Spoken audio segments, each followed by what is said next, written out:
If you own real estate in Silver Spring 20906 specifically, including Yates, Lay Hill, Aspen Hill, Leisure World, Norbeck, then this December Market Insight is for you.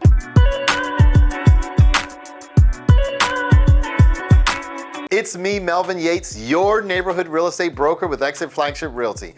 In this month's Silver Spring 20906 specifically, Real Estate Market Insight will focus on empowering you with real estate facts and data, no fluff.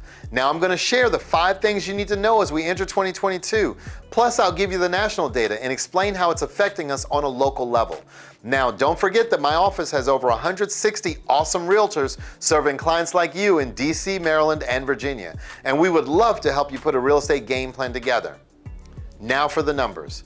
This month, the average sales price in Silver Spring 20906 is $419,453. Now this is an 11.9% increase over the last 12 months and a 15.2% increase over the last 30 days. So what that means on average is that if you purchased a home last month for $350,000, on average, that home is worth now about $392,000 on average. Amazing.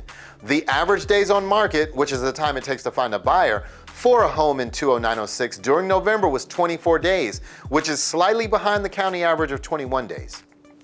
And in the last month, we had 80 new homes come to market, which is the number of homes that were listed for sale. But this is an issue because we only have about 3 weeks of total inventory in the whole zip code, which means that we can't keep up with the demand. Now, though this is concerning for my buyers, this is a huge opportunity for my sellers who should strongly consider taking advantage. And as far as home sellers who accepted an offer during the month, otherwise known as pending, there were 97 of them in November, which represents 131% of the 80 new listings.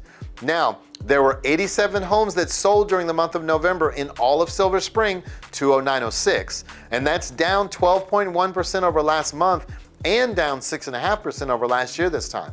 But as you can see and as the data shows, this is a textbook supply and demand problem. My agents have lots of qualified buyers who want to buy right here in 20906, and they're willing to pay top dollar. I just need more houses for them to buy. So if you're thinking about moving up, moving down, or maybe moving away, your time could be right now. Now, before I jump into the national data and explain how it affects us locally, feel free to text me an address, any address, and I'll shoot over a free market analysis on that specific home. Or you can schedule a confidential strategy session with me or my team using the link. Of course, you can call or email me anytime. I also want to thank the hundreds of thousands who watch my market insights and other informative videos, and the tens of thousands of families who have been able to benefit in some way from the information, and the thousands of clients we've served over the years. I will continue to work at being the most educated advisor on real estate topics in DC, Maryland, and Virginia. So when do most listings come on the market? In a normal market, it would be the second quarter of each year, the spring real estate market, typically April, May, and June of every year. But the reality is that the market right now is anything but normal. The pandemic and coming out of the last couple of years is that the seasonality of traditional real estate has kind of been thrown out the window. So we'll start here. Home sellers have historically moved when something in their lives changed, a new baby, a marriage, a divorce, or a new job. Now this comes from Jessica Lautz, the Vice President of Demographics at NAR, National Association of Realtors. She goes on to say, the pandemic has impacted everyone, and for many, this became an impetus to sell and make a housing trade. The pandemic caused a lot of people to say, we need something different in a home. Now it goes on to say the pandemic likely spurred occupants to shorten their home stay as tenure in the home decreased from 10 years to 8 years. Now, according to the report, now this is important here. This is the largest single year change of home tenure since NAR has been collecting the data. The historical data showed that families used to move about every 6 years, but after the housing crisis in 2008, tenure in homes began to rise. What we're seeing in this new report is that, we're starting to see the tenure come down. Very interesting as we look at it, and here's what it looks like graphically, going all the way back to 1985. You'll see the average of about 6 years of some staying in their home, most people staying, some people staying longer, 7, 8, 9, 10 years. The average just over 9 years now in a home, over the last 10 years or so. Now, there are a lot of good reasons for that. A lot of people maybe didn't have the equity to make a move. Maybe they were underwater for a while in the home that they own. Maybe they just said, we're not gonna do anything. We're just gonna try to pay the house off. Now, coming out of a pandemic, we're seeing that dip down. Now, I'm certainly not saying that 1 year would make a trend by any stretch of the imagination, but I think we can safely say that it represents pent-up seller demand in all those years that folks have stayed in their homes. We can say the meaning of a home has dramatically changed. We can also say there's more equity in homes now than there has ever been before in history. All of this leading to many people thinking, maybe now's the time to make a move. And I do believe we'll start to see that in the winter. Now, let's take a look at what George Ratu at Realtor.com says. He said, the pandemic has delayed plans for many Americans and homeowners looking to move into the next stage of life, and that's no exception. Recent survey data suggests the majority of prospective sellers are actively preparing to enter the market this winter. So going back, a lot of reasons we just talked about, folks thinking about moving. This study is saying we're seeing a lot of those people preparing to enter the market this winter. In that same study, 65% said that they either just listed or plan to this winter. 93% said they've already taken the steps toward listing a home, including working with an agent. 36% have researched the value of their home and others in the neighborhood. And as well as we've started making repairs and doing what they need to do to sell the home. I think today in this market, being prepared, being educated, and taking action, if appropriate, is what I want for you. Now, Danielle Hale says that this new listings have risen now for the second week in a row, with this recent survey data suggesting that a growing share of homeowners and potential sellers are eager to find new homes. Now, there's reason to believe this may be the start of a welcome trend, especially as we move into cooler months. As we look into the winter, the data shows that we're going to see more activity among sellers and among buyers than we've seen in quite some time, as seasonality has been thrown out of the window. Now, let's just talk for a minute about interest rates. Probably one of the biggest things that's going to be talked about as we go into the new year. What's going on with the interest rates? The overall outlook is interest rates are going to rise. And this is a look right now at the 30-year fixed. We've used this, many times over the last couple of years as we go back and look at January of 2020 prior to the pandemic, which is basically rates are knocking on the door of 4%. Right now, the average 30-year fix is right at 3.1%. Many calling for that rise to go into next year. Now, I'll show you what forecasters are saying, but if you were to ask me what's going to happen with interest rates, I think we're going to go back to where we were. This is a historical perspective on rates.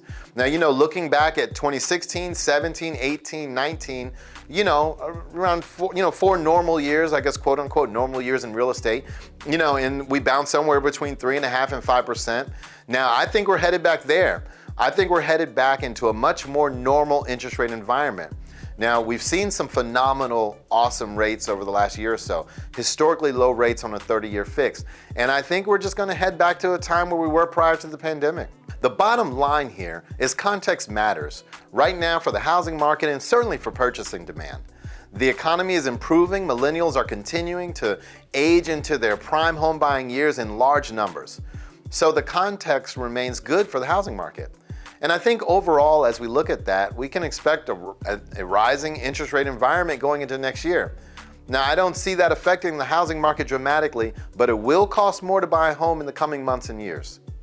Now, before we close, I'll quickly share some mortgage rate projections. This is an outlook from the four leading providers that we follow: Fannie Mae, Freddie Mac, MBA, which is Mortgage Brokers Association, NAR, as I mentioned earlier, National Association of Realtors. And what they're saying, sometime between the middle and the end of next year, forecasting between 3.5% and 4% in the average 30-year fix. So it is definitely going to cost more, I think. Now, you should expect interest rates to rise. And I don't have a crystal ball to say exactly what the interest rates are going to be. But as you can see, and I think we should all expect rising interest rate environment, and I'll continue to educate you as we go into the new year. Now, this next graphic is a home price forecast for 2022. Now, a lot of people are saying what's going on, what's going to happen next year to housing. I'm concerned. I'm concerned that, here we go again, all of that. Forecasters are calling for a 5.1% on average on housing appreciation. And you see anywhere from 7.5 to almost 3% appreciation on the low side. Now, this is a direct nod to seeing how more inventory will come into the market. The price will always be dictated by supply and demand in any market. Now, the other question that starts to come up and is on people's minds, at times, is the housing market going to crash? I'm concerned about what I've seen and forbearance and all the things that we know of have happened in the real estate market. But the bottom line here is that housing sales are forecasted to increase this year and perform very well again in 2022. I want to remind you that last year in 2020, we sold 6.5 million homes in this country. And we're forecasted to sell more than that this year and even more than that next year. Which basically leading for the past 2 years, phenomenal years in the real estate market and a very, very good next year as well. Now, the slide shows you just where we are in the real estate market based on monthly inventory in the extreme seller's market that we're in. Thinking about selling your home, there's literally never been a better time. And I know I sound like a broken record, but this graphic just underscores it and underscores it going all the way back to 1999. What does the market look like? And it's been a great seller's market for those who have decided to sell. Now, the last question that I'll kind of address on these slides is that if you're a buyer saying, I don't know if I want to buy at the top of the market. When you look at price appreciation, it's certainly not at the top of the market, but I know that it may feel that way. For my sellers out there, if you're saying, if we sell, we're going to have to pay more for another home.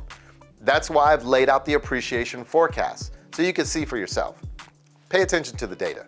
Now, the best time to buy a home is this year, and the best time to buy a home, the next best time rather, is right now.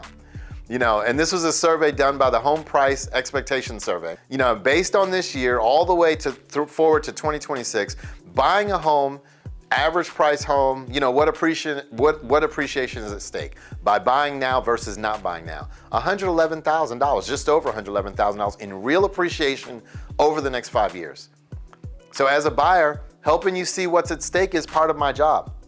Now, I know you guys are seeing things in the news and hearing things from friends and family.